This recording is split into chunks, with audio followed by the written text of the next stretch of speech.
Aha! I'm preaching today. Usually I start out a week ahead of time and develop it over the course of the week, but this week I couldn't get it and I couldn't get it. I read the scripture, I did meditation and prayer, and it wasn't until last night that finally the words began to come.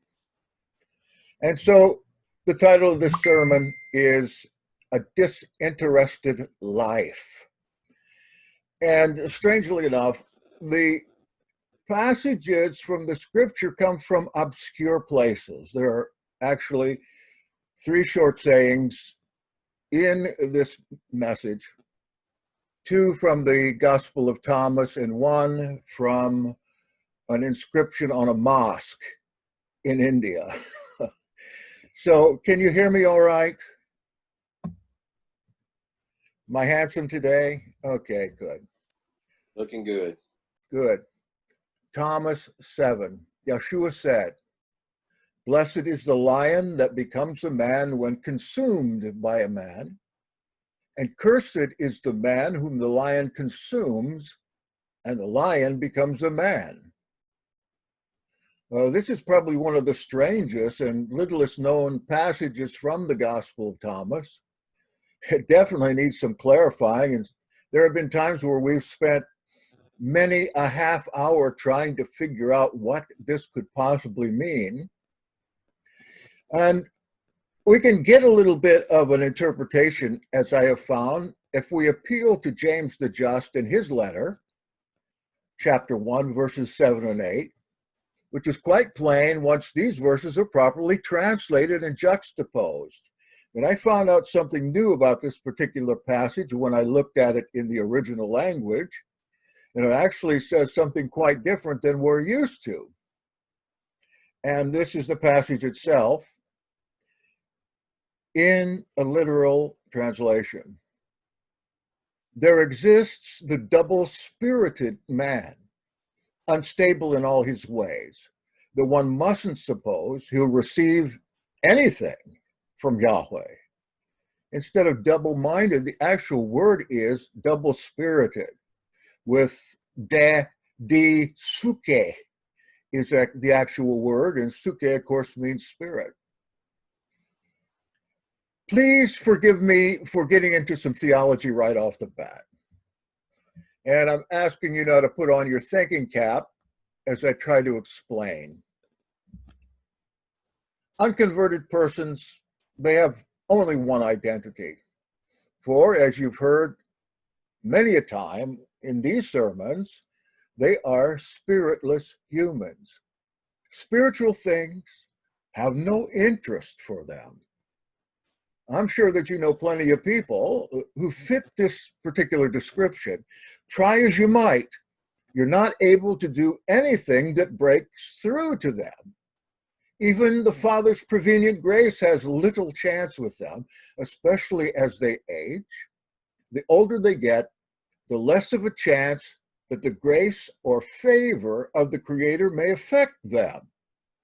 It's been calculated that by my age, there's less than a 2% chance that prevenient grace will break through and conversion take place.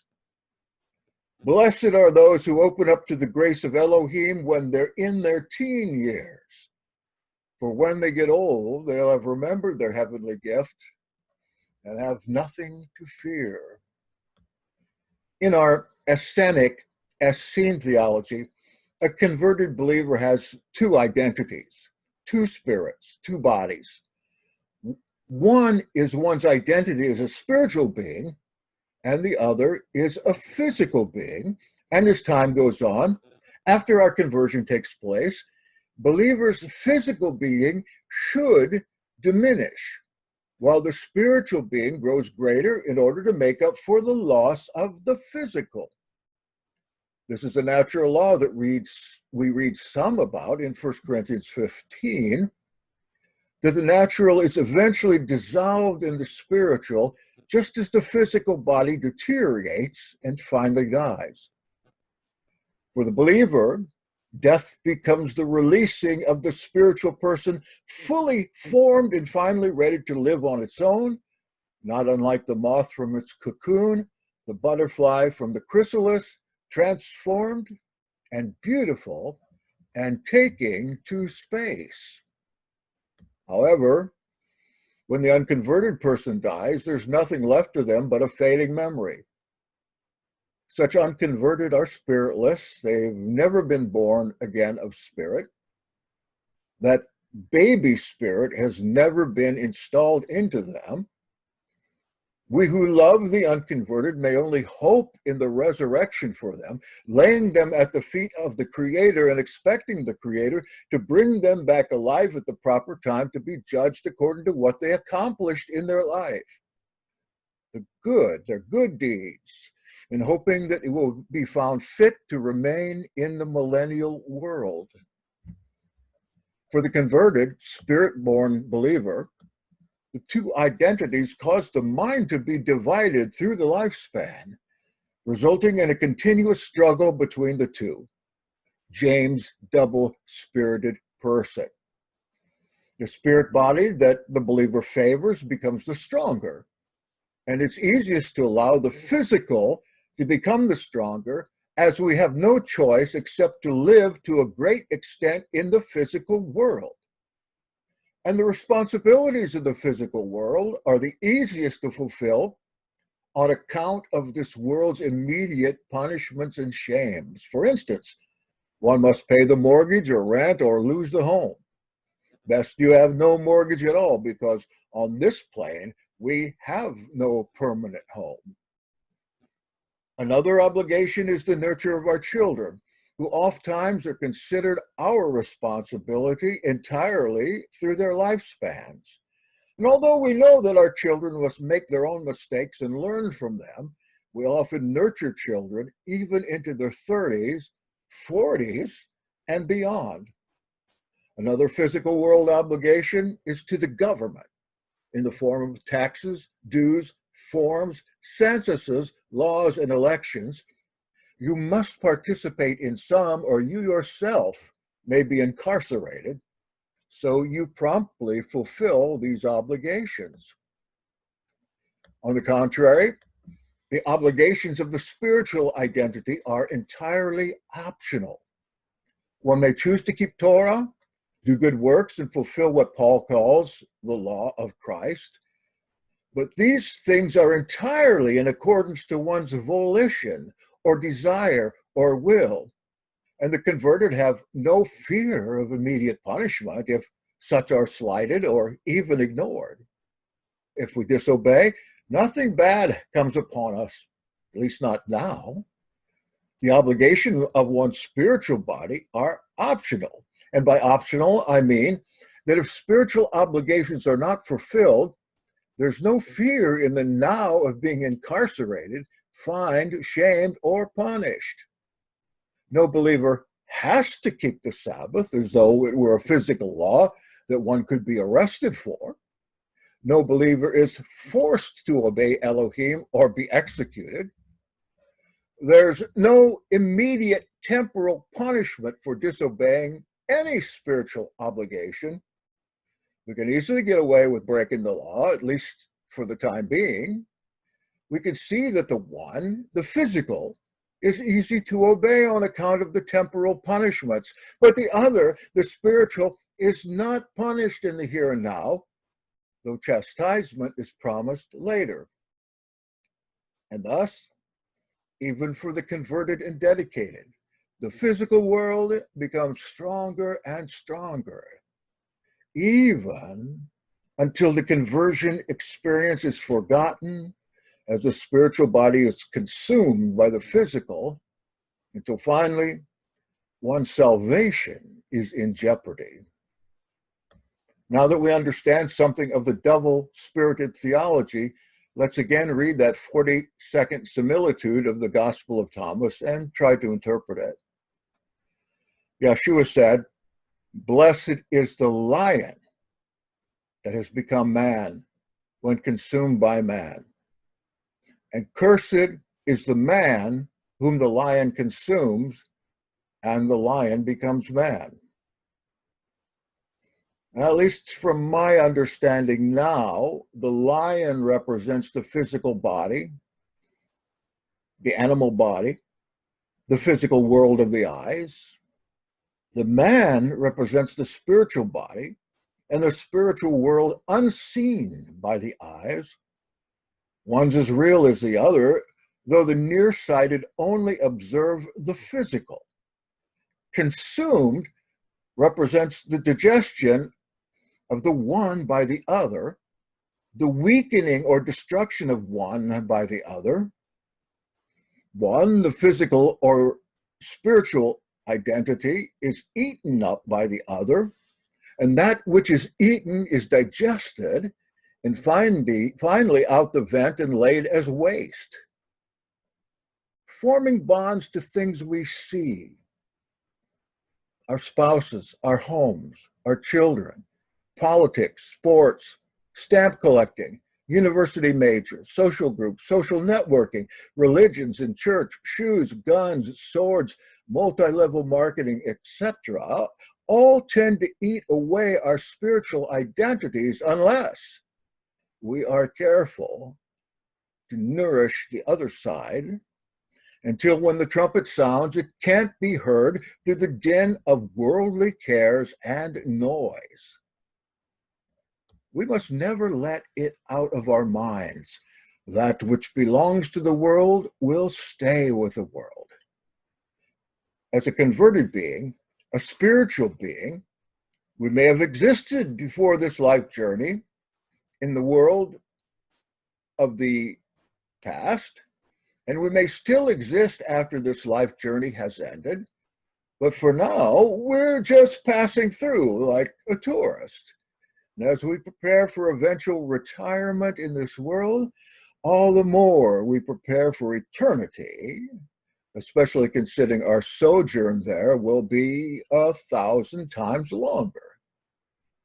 Investment in this world is of no value in eternity. You and I have 70 or 80 years here, more or less, according to the psalmist. I often consider how short a time this really is, especially as I'm drawing toward the end and am continually warned by doctors that my physical life should have ended decades ago. The 70-year promised us is nothing but a test, a dry run, a boot camp, if you will, to determine into which of the two identities one will invest, the seen, which is for a short time, or the unseen, which is forever. Eventually, you may or may not look back on this life's journey and wonder why you got so involved and lost in the illusion of being part of the physical world. It's so easy to lose yourself in the game of worldly life. You must do as Yahshua bids you in the Gospel of Thomas 42, which simply commands you to be passers-by. If you would repeat this after me, be passers-by. One more time, be passers-by.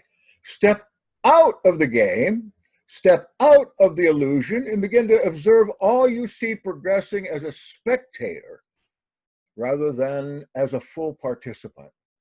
It's then that you'll acknowledge the foolishness and futility of those who have not come to know themselves, those who live without love and truth, those whose priority is to compete for the things of this world, regardless of the hurt they may cause others, those who are spiritless humans like themselves.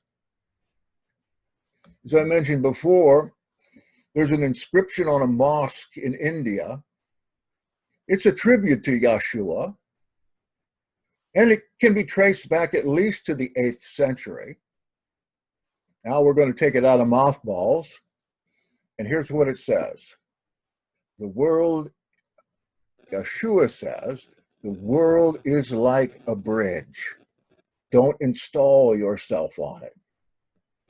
Don't install yourself on this physical plane, or you'll lose your future life.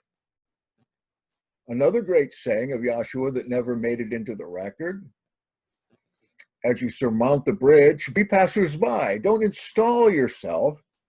Be an indigent if you can, and nurture the spiritual person that you, as a converted spirit, are favored to have. For where your treasure is, there will your heart be also. Consider the Son of Man in his world, Yahshua. He had, through no desire of his own, acquired the power of the multitudes and teeming masses who of one mind had a destiny for him to be the king of Israel, like David. He and his brother James could have taken over the leadership of the entire region through an uprising of the people. They not only had the numbers, history tells us that they had the weapons too. Hosanna, the people cried, save us, Yah, save us. Blessed is the one who comes in the name of Yahweh. But Yahshua just passed them by because his kingdom wasn't of this world. His ambition was not a temporal sovereignty. He turned them down. He disdained their palm branches and the clothing they threw upon the road. He passed up the power as an example for you.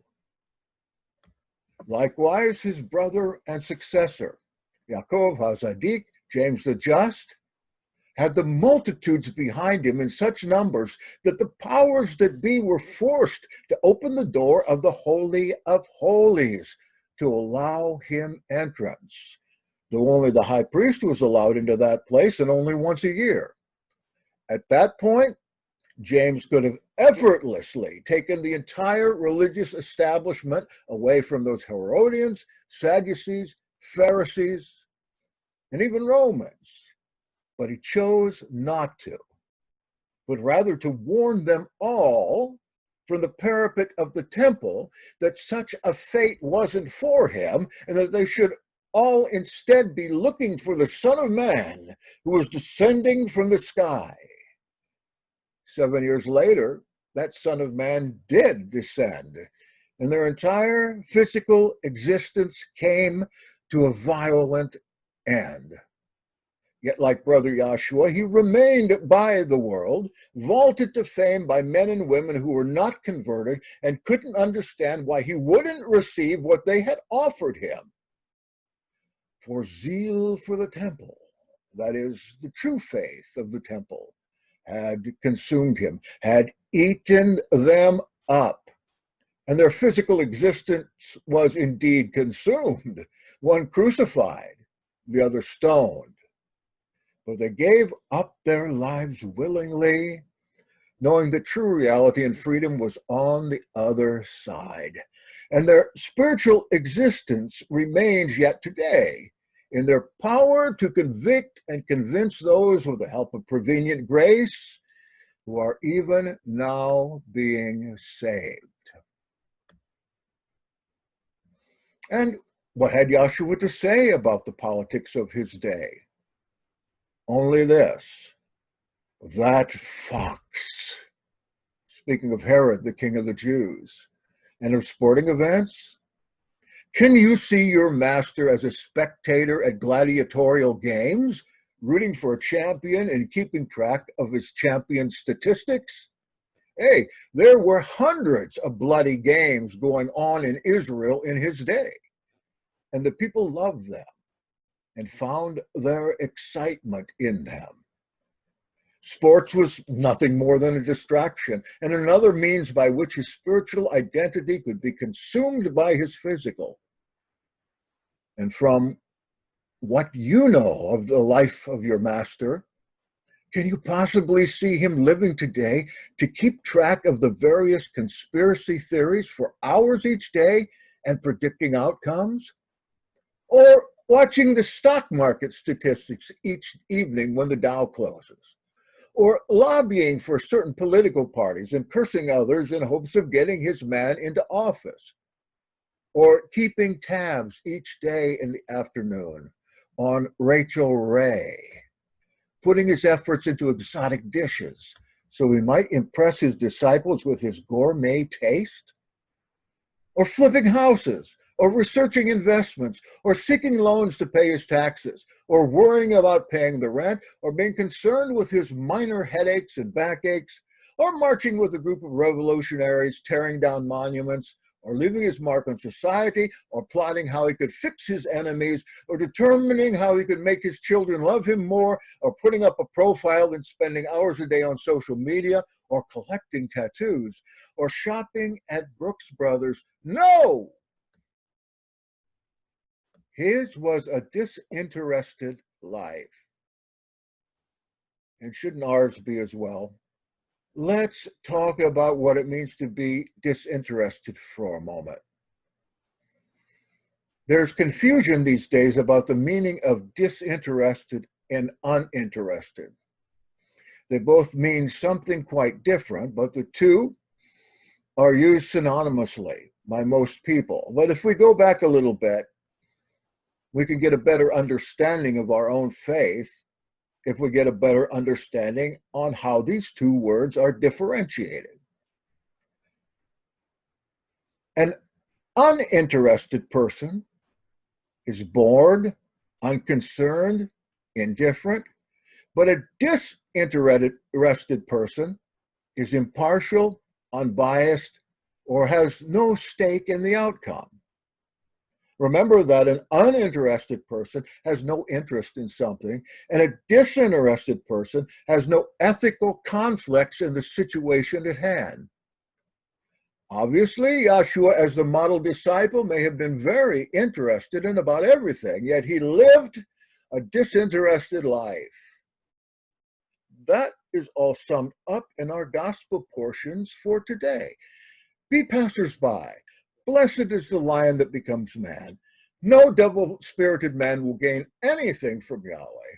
How shall we stand before him in that great day when our deeds are adjudicated and we have spent more time with Rachel Ray than in prayer? More concerned with our investment club than our ultimate future. More interested in our team than in sharing the good news. More temporal than eternal, more concerned with COVID and civil unrest and Fox News and conspiracy theories and even body ink than our standing in the eternal dimensions. Why don't we dismiss Rachel Ray tomorrow and instead consider the incredible gift of spirit that may preserve us unto paradise in not too many years yet? Why don't we decide to miss that old ball game for a time of worship, even if it only be through the internet with a few friends, like right now? We are converted, endowed with a spiritual gift that allows us an opportunity to do far more in the then than the now. Why let this opportunity pass and our spiritual body be consumed by the physical, leaving only false hopes and things that won't last? Why don't we? Yahweh bless you and I and preserve us unto that great day. Amen.